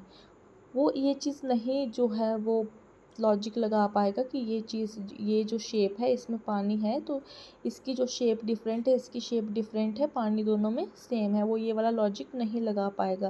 तो इसलिए ये बच्चे यहाँ पे लैक ऑफ कंजर्वेशन करते हैं, मतलब कंजर्व नहीं कर पाते, लॉजिक नहीं लगा पाते, ठीक है। ये है जो आपके प्री ऑपरेशनल स्टेज, मतलब यहाँ पे बच्चों ने अभी तक जो है एबिलिटी जो भी है मेंटल ऑपरेशंस की वो परफॉर्म नहीं करने का अभी उनमें एबिलिटी नहीं है, लॉजिकली वो किसी चीज़ का यहाँ पे यूज़ नहीं कर सकते, ठीक है। सिंबॉलिक फंक्शन स्टेज रहती है और एक इंट्यूटिव थॉट स्टेज रहती है। सिंबॉलिक फंक्शन में सिंपली आपका जो है रहता है आपका सेंट्रेशन और आपका रहता है दूसरा एनिमिज्म, ठीक है। सेंट्रेशन क्या होता है, जैसे मैंने आपको बताया सेंट्रेशन यहाँ पे होता है एक सेंटर की मेजर चीज़ पे फोकस जाना। जब किसी मेजर चीज़ पे फोकस जाएगा तो बाकी की चीज़ें जो है वो एक्सक्लूड हो जाएंगी। जैसे फॉर एग्ज़ाम्पल ये है 4 बॉल्स हैं और ये भी 4 ही बॉल्स हैं, तो बच्चे को हम पूछेंगे कि इसमें से ज़्यादा बॉल्स किस में है, तो वो क्या बोलेगा, ये जो लंबी लाइन है ये ऊपर वाली, इसमें बॉल्स ज़्यादा है। वो ये नहीं देखेगा कि बॉल तो 4 ही हैं बट ये दिखने में छोटी लग रही थी, ये दिखने में लंबी लग रही थी, तो बच्चा ये वाला बोलेगा कि जो लंबी दिख रही है उसमें ज़्यादा बॉल्स हैं। तो इसमें जो है सेंटर किस चीज़ में गया, फोकस किस चीज़ में गया, लंबाई पे, कि जो लंबाई में ज़्यादा है वो ज़्यादा है क्वांटिटी में, और जो छोटे में है वो क्वांटिटी में कम है। तो मेजर जो सेंटर है वो फोकस है इस चीज़ पे गया और इसने बाकी की चीज़ों को एक्सक्लूड कर दिया, तो ये होता है सेंट्रेशन। और सिंबॉलिक फंक्शन में और दूसरी चीज़ मैंने बताई आपको होता है एनिमिज्म। एनिमिज्म क्या होता है, वो हर नॉन लिविंग थिंग को भी लिविंग थिंग बोलते हैं। जैसे फॉर एग्ज़ाम्पल मदर जो है वो किसी को डांट रही है, बट अपने एल्डर बच्चे को डांट रही है, तो बच्चा क्या करेगा, अपनी जो है एक छोटा बच्चा जो अभी प्री ऑपरेशनल स्टेज पे है वो क्या करेगा, वो अपनी डॉल को डांटना स्टार्ट करेगा, वो अपनी डॉल से बातें करेगा और उसको लगेगा कि उसकी जो डॉल है वो भी लिविंग थिंग है, उसने भी कोई मिस्टेक कर दिया और वो उसको भी डांटना पीटना शुरू कर देगा। तो ये हो गया एनिमिज्म, मतलब जो जीवित चीज़ें नहीं होती बच्चों को लगता है वो चीज़ें भी जीवित हैं, ठीक है। जैसे उनको लगता है उनके टॉयज़ में जान है, उनके हर एक चीज़ में जो उनको जो भी वो इमेजिन करते हैं, ठीक है, नॉन लिविंग थिंग्स। ये 2 चीज़ें। फिर इंट्यूटिव थॉट स्टेज क्या है? इंट्यूटिव थॉट स्टेज वो स्टेज है जो 4 से 7 साल तक होती है, जहाँ पे बच्चों को बहुत सारे इंट्यूशंस आते हैं। इंट्यूशंस मतलब उनके पास इतने सवाल होते हैं, इतने सवाल होते हैं, व्हाई, व्हाट, क्यों, कहाँ, कैसे, ये क्यों हो गया, ये कैसे हो गया। उनको पता है सूरज जो है, सन जो है वो शाइन करता है, बड़ी ज़्यादा धूप देता है, लेकिन इसके पीछे उनको रीज़न नहीं पता कि वो इतना जो है वो क्यों हीट देता है। उनको पता है मून जो है वो लाइट देता है, लेकिन रीज़न नहीं पता कि मून लाइट क्यों देता है। तो उनको जो नेचुरली जो है बहुत ज़्यादा इंट्यूशंस आते हैं, व्हाई वाले सवाल आते हैं, कैसे, क्यों, ये चीज़ क्या है। फिर वो अलग अलग बच्चों से जो है मदर से, फादर से, फैमिली से सवाल करना स्टार्ट करते हैं। इस वाली स्टेज में उनको बहुत ज़्यादा इमेजिनेशंस क्रिएट होती हैं, ठीक है। हर एक कॉन्सेप्ट को वो इमेजिनेशंस के थ्रू समझने की कोशिश करते हैं, इंट्यूशंस के थ्रू समझने की कोशिश करते हैं। वो हेविली जो भी है अपने इंट्यूशंस पे रिलाई करते हैं, और जितना भी वो वर्ल्ड के साथ इंटरेक्ट करते हैं, ठीक है, और फिर वो कभी ना कभी जो है प्रॉब्लम सॉल्विंग वगैरह भी अपने इमेजिनेशन से करते हैं। तो इस वाली स्टेज को जो है इंट्यूटिव थिंकिंग या इंट्यूटिव थॉट्स भी जो है वो कहा है पियाजे ने। हालांकि यहाँ पे बच्चों को फैक्ट्स नहीं पता है, चीज़ों के पीछे की थ्योरी नहीं पता है, लेकिन उनको पता है ये चीज़ होती है, लेकिन उनके पास कोई सपोर्टिव एविडेंस नहीं है, कोई रीजनिंग नहीं है इस चीज़ पे, तो वो सिर्फ अपने इंट्यूशंस पे रिलाई करते हैं, ठीक है। ये था आपका इंट्यूटिव थॉट। पहले क्या बताया, प्री ऑपरेशन स्टेज रहती है 2 से 7 साल। ये वाली स्टेज जो है 2 स्टेजेस में जो है वो डिफ्रेंशिएट है, सिंबॉलिक फंक्शन और इंट्यूटिव थॉट में। सिंबॉलिक फंक्शन में क्या रहता है, जो मैंने आपको पिछली ही स्टेज पे बता दिया था, मेंटल रिप्रेजेंटेशन वाली स्टेज पे, वहाँ पे बिगनिंग होती है, कंफ्यूज नहीं होना, वहाँ पे क्या होता है, बिगनिंग होना स्टार्ट होती है, और यहाँ पे वो चीज़ आके कंप्लीट हो जाती है। सिंबॉलिक फंक्शन जो है, यहाँ पे सिंबॉलिक थॉट्स आते हैं। मैंने आपको क्या बताया, ये 2 से 4 साल होते हैं ना, मैंने आपको बताया कि जैसे बच्चे को अपने टॉय की जो थी एक मेंटल पिक्चर दिमाग में बनी हुई थी, ठीक है, तो उसने जो है उनके पास वो कॉग्निटिव एबिलिटी है बच्चों के पास। बेशक उनकी जो टॉय है वो आउट ऑफ साइट है, वो उनके नज़र के सामने नहीं है, लेकिन बच्चे के दिमाग में उसकी पिक्चर है, बच्चे के पास उसका एक्सपीरियंस है खेलने का, वो उससे चीज़ ले ली है, वो उसको देख नहीं सकता है, लेकिन उसको पता है, उसके पास उस चीज़ का सिंबॉलिक थॉट है। तो यही चीज़ होती है symbolic function stage. Mental representation of object that are not in sight, मतलब नज़र के सामने नहीं है, लेकिन उनके पास इस चीज़ की एबिलिटी है, वो इस चीज़ को रिट्रीव कर सकते हैं, ठीक है। ये चीज़ें थी। सिमेंटिक फंक्शन क्या होता है, सिमेंटिक भी एक तरह से होता है कि चाइल्ड जो है वो डिवेल्प करता है ability to think using symbols and science, और वो सिंबल जो है वो रिप्रेजेंट करते हैं विद समथिंग एल्स के साथ। जैसे मैंने क्या बताया आपको, सिमेंटिक फंक्शन क्या होते हैं, बच्चा इस स्टेज में क्या करता है, एबिलिटी डिवेल्प करता है किस चीज़ की, वो इस तरह से थिंकिंग करता है, मतलब child develop the ability to think using symbols and science. ये वाली स्टेज है ही पूरी सिंबॉलिक पे। तो सिम्बल्स एंड साइंस पे, सिम्बल्स एंड साइंस का जो है वो यूज़ करके जो है अपनी एबिलिटी को डिवेल्प करता है, और जो अपनी थिंकिंग को जो है और ज़्यादा शार्प करता है। जो भी यहाँ पे सिम्बल्स रहते हैं, जो भी वो सिम्बल्स का यहाँ पे यूज़ करते हैं, वो उनके साथ उनको रिप्रेजेंट करते हैं with something else. For example doll, doll के साथ बच्चे खेल रहे हैं, तो वो डॉल को सिम्बलाइज करेंगे एज अ बेबी। मदर अगर एक बेबी है, उसका मतलब एक मदर है, उसके पास और एक छोटा बेबी है, और बच्चा जो है 2 साल का बच्चा या 6 साल का बच्चा या 7 साल का, 2 से 4 साल, सिमेंटिक बच्चा क्या कर रहा है, अगर 3 साल का बच्चा है, वो देख रहा है कि मदर जो है अपने छोटे बच्चे को दूध पिला रही है, तो वो बच्चा क्या करेगा, उस डॉल को भी दूध पिलाना स्टार्ट करेगा, ऐसे उसको बॉटल फीडिंग करना स्टार्ट करेगा, वो उसको एज अ बेबी ट्रीट करेगा, ठीक है। तो यहाँ पे वो क्या कर रही है, डॉल को रिप्रेजेंट कर रही है एक बेबी के साथ, या फिर अपने जो है कार को रिप्रेजेंट कर रही है एक बड़े से चीज़ के साथ, कि उसको रोड पे लेके जाना चाहती है, या जैसे पापा ड्राइव करते हैं वैसे ड्राइव करना चाहती है, ठीक है। तो ये होता है इस वाले सिमेंटिक फंक्शन पे रिप्रेजेंट करना सिम्बल्स को किसी दूसरे के साथ। बहुत इंपॉर्टेंट चीज़ है इस स्टेज में ईगोसेंट्रिज्म। ईगोसेंट्रिज्म का यहाँ पे मतलब होता है कि ये जो स्टेज है ये ईगोसेंट्रिज्म से करेक्टराइज्ड है। मतलब चिल्ड्रन सोचते हैं, बच्चा सोचता है कि जो उनका वे ऑफ थिंकिंग है, याद रखो, जो उनका वे ऑफ थिंकिंग है वही सही है। जैसे वो सोचते हैं, only their way of thinking is the only way they think. मतलब उनका सोचने का तरीका ही एक ऐसा तरीका है जिससे सब सोच सकते हैं। मतलब उनको लगता है कि हमारा ही तरीका सोचने का सही है और किसी का सोचने का तरीका सही नहीं है। ठीक है, इसमें बच्चों में ईगो होता है, वो इस चीज़ को नहीं समझ पाते हैं इस चीज़ को नहीं समझ पाते हैं वो कि जो है जो बाकी लोग हैं अलग तरीके से सोचते हैं। हम जो है मतलब हम एंगर इश्यूज़ दिखा रहे हैं या इसमें कोई गलत बात है। ठीक है, और सिंपली याद रख सकते हो ईगोसेंट्रिज्म मतलब बच्चे जो होते हैं वो सेल्फिश होते हैं। एक तरह से उनको सिर्फ अपने इंटरेस्ट की पड़ी होती है। जो उनका इंटरेस्ट है वो अपने मतलब उनको लगता है कि मतलब वो डिफ्रेंशिएट नहीं कर पाते between the thinking of self and other. उनको बहुत ज़्यादा डिफ़िकल्टी हो जाती है। ईगोसेंट्रिज्म अगर आपको पूछ लेते हैं एग्जामिन में what is the term called, कि जहाँ पे बच्चे जो है डिफ्रेंशिएट नहीं कर पाते बिटवीन सेल्फ एंड अदर या between self and others thinking में। यहाँ पे बच्चे सिर्फ अपने इंटरेस्ट को ही प्रायोरिटी देते हैं, वो अपने ही वेलफेयर के बारे में सोचते हैं, वो दूसरों से डिसएग्री करते हैं, उनको लगता है कि उन्हीं के सोचने का तरीका एक सही तरीका है।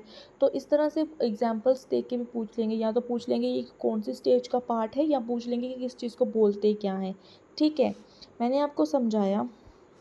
लैक ऑफ कंजर्वेशन भी मैंने आपको समझाया कि दो बॉल्स हैं तो वो इस चीज़ को कंजर्व नहीं कर पाएंगे कि कौन सी बड़ी है कौन सी छोटी है या कौन सा इक्वल अमाउंट है। और मैंने आपको ये भी बताया कि इससे इस तरह से कंजर्वेशन का कंटेनर वाटर कंटेनर वाला। सीरिएशंस क्या होता है इस स्टेज में? सीरिएशंस होता है सीक्वेंस। उनमें जब लॉजिक ही नहीं है तो वो सीक्वेंस में क्या चीज़ें लगाएंगे? हम उनको बोलेंगे असेंडिंग ऑर्डर में लगाओ, डिसेंडिंग ऑर्डर में लगाओ, वो नहीं लगा पाएंगे। मतलब उनमें कंजर्वेशन करने का अभी एबिलिटी पैदा नहीं हुआ। तो ये सारी चीज़ें थी प्री ऑपरेशनल स्टेज की।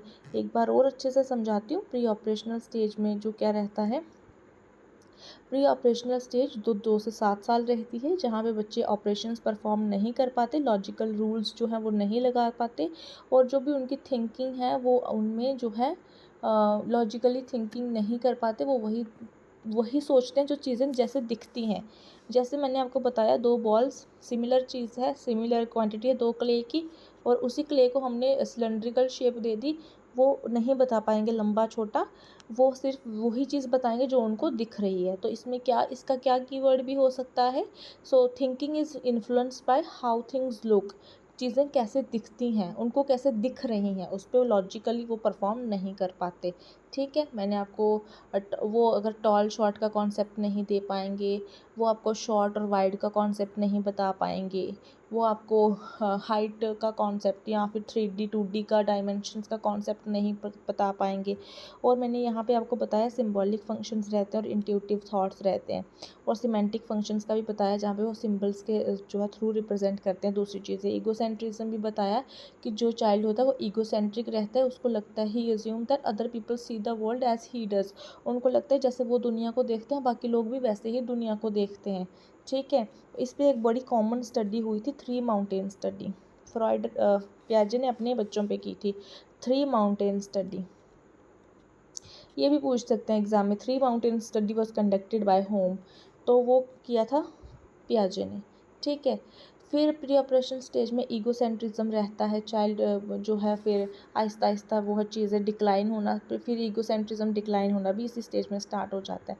और इस स्टेज के क्या करेक्टरिस्टिक्स थे? एनिमिज्म का करेक्टरिस्टिक्स था, जहाँ पे बच्चे अपने टॉयज़ के साथ खेलते हैं, जैसे स्पाइडर मैन है, जैसे उनको वो जो है वो सुपर हीरोज़, पुलिस मैन, वो प्रिटेंड करते हैं कि उनके टॉय जो है वो रियल लाइफ में है। ठीक है, वो रियल लाइफ ऑब्जेक्ट के साथ अपने टॉयज़ को सिम्बलाइज़ करते हैं, वो एनिमिज्म का कॉन्सेप्ट था। ठीक है, और क्या बताया मैंने इसमें आपको, जो है जो भी आपके टॉडलर हैं वो मेंटल इमेजरी के साथ, सिमेंटिक फंक्शन और सिंबॉलिक थॉट, मेंटल जो भी पिक्चर्स हैं अपनी जो है मेंटल इमेजिनेशंस के साथ अपनी जो है लैंग्वेज भी डिवेल्प करते हैं और थिंकिंग भी डिवेल्प करते हैं। सिंबॉलिकली जो है वो इस चीज़ को सीखते हैं। ठीक है, जो भी इस वाली स्टेज में जो चाइल्ड की थिंकिंग है वो डोमिनेटेड रहती है, not how the world is, मतलब वो यहाँ पे प्रॉब्लम सॉल्विंग नहीं कर पाते इस चीज़ पे, ठीक है। डोमिनेटेड इन द सेंस उसमें इंट्यूटिव थॉट्स बहुत ज़्यादा होते हैं, उनके पास फैक्ट्स नहीं होते। उनको पता है ABCD होता है, लेकिन ABCD क्यों होता है, A फॉर एप्पल होता है, लेकिन A फॉर एप्पल क्यों होता है, ठीक है। They don't know that all things. And infant में जो है एनिमिज्म का कॉन्सेप्ट होता है, नॉन लिविंग थिंग्स को वो लिविंग थिंग्स बोलते हैं, ठीक है। उनको लगता है उनमें भी इस तरह की फीलिंग्स वगैरह हैं। लैक ऑफ कंजर्वेशन भी अच्छे से समझाया, सीरिएशन भी अब अच्छे से समझा दिया, ठीक है। होप सो आपको ये वाली अच्छे से समझ में आया होगा। मेरे लेक्चर्स बहुत लंबे हो जाते हैं, पता नहीं बच्चे देखते भी हैं कि नहीं देखते हैं। मैं हर एक चीज़ को जो पूरी की पूरी कोशिश करती हूँ हर चीज़ कवर हो जाए एग्ज़ाम के पर्सपेक्टिव से, तो पता नहीं अब आप लोग देखते भी हो कि नहीं। अभी बहुत लंबी जाने वाली है यार। फिर है आपकी concrete operation stage. Concrete operation stage जो है आपकी 7 से 11 साल रहती है। Child is concern with the integration of stability, यहाँ पे लॉजिकल थॉट्स आ जाते हैं, ठीक है। यहाँ पे कंजर्वेशन वो करना सीख जाते हैं। कंजर्वेशन और कन्वर्सेशन में कंफ्यूज नहीं होना। एक क्वेश्चन आया था एग्जाम में, मेरी फ्रेंड गलत करके आ गई थी, कंजर्वेशन लिखा था या फिर कन्वर्सेशन कुछ लिखा था, इन्हीं चीज़ों में कंफ्यूज हो गई। तो आपने टर्म्स अच्छे से पढ़ने, मैंने अपने हर एक लेक्चर में यही चीज़ बोलती हूँ आपको कि आपने क्वेश्चन को 2 बार पढ़ना ही पढ़ना है। आता हो नहीं आता हो, समझ आई नहीं आई, 2 बार पढ़ना ही पढ़ना है उस चीज़ को, ठीक है। नेक्स्ट आ जाती है कंक्रीट ऑपरेशनल स्टेज जो 7 से 11 साल में होती है। इसमें जो होते हैं बच्चे जो है ऑपरेशंस करना सीख जाते हैं। ऑपरेशन का मतलब वो नहीं है थिएटर में जाके चीट फाड़ करना। ऑपरेशन मतलब लॉजिकल रूल्स लगाना स्टार्ट कर देते हैं, उनको आ जाता है। उनको क्वांटिटीज़ कंजर्व करना आ जाती हैं, मेजर करना आ जाती है। उनको आप सिमिलर बॉल्स क्ले की दोगे, उनको पता लगेगा कि क्वांटिटी सेम है, लग जाएगा पता, ठीक है।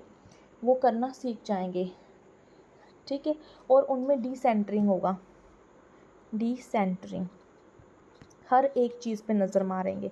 सेंट्रेशन नहीं होगा, किसी चीज़ पे फोकस नहीं जाएगा, हर चीज़ को नज़र मारेंगे, हर चीज़ पे देखेंगे, ठीक है। मतलब हर एक जो भी टास्क है उसको देखेंगे। वो हर मतलब यहाँ पे जो भी रहता है, यहाँ पे रहता है कि आपका कीवर्ड रहता है कि realize that people see the world in different way. पिछली वाली स्टेज में क्या था, उनको ये रियलाइज़ नहीं होता कि जैसे उनको लगता था जैसे हम दुनिया को देखते हैं बाकी लोग भी दुनिया को वैसे ही देखते हैं। लेकिन कंक्रीट ऑपरेशन स्टेज में ये रहता है कि हर किसी के इंसान के सोचने का तरीका अलग होता है, हर किसी के जो नज़रिया है, दुनिया को देखने का नज़रिया है, एटीट्यूड है, वो अलग है। तो उसी को डिसेंटरिंग भी कहा जाता है, ठीक है। इसमें अब्स्ट्रैक्ट थिंकिंग में जो बच्चे को डिफ़िकल्टीज आती हैं वो कहाँ पे डिवेल्प होंगी, अब्स्ट्रैक्ट वो होंगी आपकी फिर फॉर्मल ऑपरेशन में। इस वाली स्टेज में क्या होता है, अब्स्ट्रैक्ट में डिफ़िकल्टीज आती हैं, अदरवाइज बच्चा जो है कंजर्वेशन परफॉर्म कर लेता है, ठीक है। अब्स्ट्रैक्ट थिंकिंग में डिफ़िकल्टीज आती हैं, जैसे अब्स्ट्रैक्ट वाला मतलब वो बड़ी बड़ी थ्योरी सॉल्व नहीं कर पाएगा, अलजेब्रा सॉल्व नहीं कर पाएगा, या और तरह की जो भी चीज़ें जो फॉर्मल ऑपरेशन में डेवलप होती हैं सीख पाता है बच्चा, वो यहाँ पे सीख नहीं पाएगा। इस चीज़ में, इस वाली स्टेज में जो बच्चा है लॉजिकली किन चीज़ों के बारे में सीखेगा। कंक्रीट का मतलब ही होता है लॉजिकल, ठीक है। Children begin to understand the concept of conservation, understanding that कि हर एक चीज़ जो है, हर किसी की प्रॉपर्टी जो है सेम नहीं रहती। मतलब अगर जैसे अलग अलग कंटेनर हैं तो जो अलग अलग कंटेनर शेप के कंटेनर अलग अलग हैं तो वो पर्टिकुलर शेप जो है वाटर ले लेगा बेशक अगर सेम है, ठीक है। इसमें बच्चों में ईगोसेंट्रिज्म नहीं रहता, ठीक है। और वो यहाँ पे रिवर्स मेंटल एक्शन होते हैं, कंप्लीट रिवर्स मेंटल एक्शन, ठीक है। अब बच्चों को क्ले दे दी, 2 बॉल्स बना के, एक बॉल बना के एक क्ले का और उसको एक सिलेंड्रिकल शेप में, बच्चे को रिवर्स एक्शन करना आएगा, वो इस वाली सिलेंड्रिकल शेप को वापस से गोल कर लेगा, ठीक है। मतलब यहाँ पे रिवर्स एक्शन कंप्लीट होते हैं। सेंसरी मोटर में लर्न करना सीखता है, कंप्लीट नहीं होते। यहाँ पे अगर रिवर्स मेंटल एक्शन कौन सी स्टेज में परफॉर्म होता है पूछ लिया एग्जाम में, तो वो होता है कंक्रीट ऑप्शन स्टेज में, ठीक है।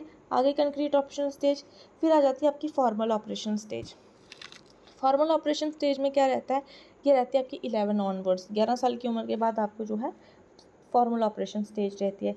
इसमें individual develop the ability to think abstractly सीखता है। यहाँ पे रिसर्चेस करना सीख जाता है, रिसर्चेस जैसे PhD वाले बच्चे होते हैं ना, वो अभी अब्स्ट्रैक्ट थिंकिंग लेवल पे हैं, लॉजिकली चीज़ों को सीखते हैं, सिस्टेमेटिकली चीज़ों को। हम जो रिसर्च स्कॉलर होते हैं वो रिसर्च क्या करते हैं, हम रिसर्च करते हैं एक सिस्टेमेटिक वे में, ठीक है। तो मतलब हम कौन सी स्टेज में, हम फॉर्मल ऑपरेशन स्टेज में हैं, ठीक है।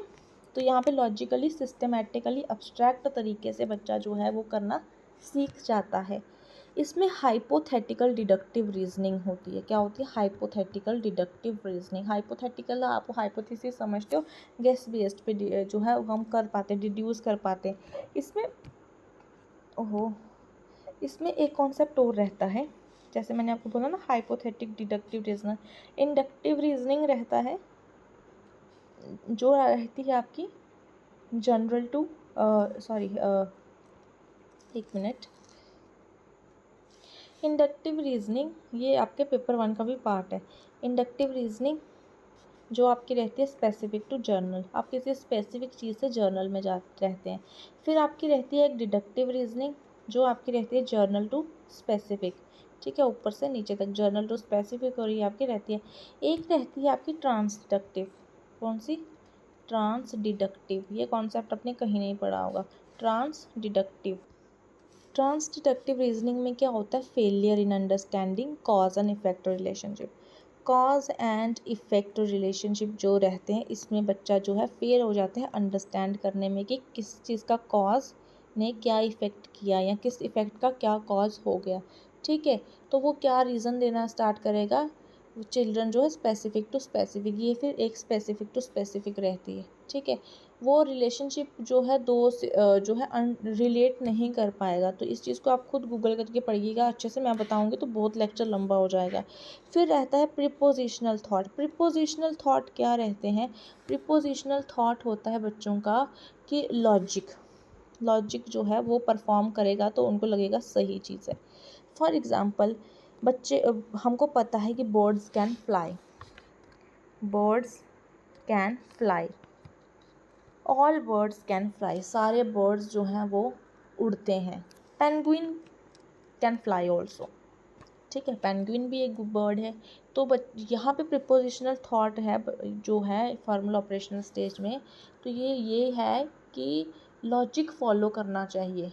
रियलिटी में वो चीज़ हो या नहीं हो, लेकिन लॉजिक जो है वो फॉलो होना चाहिए। तो यहाँ पे यही चीज़ है कि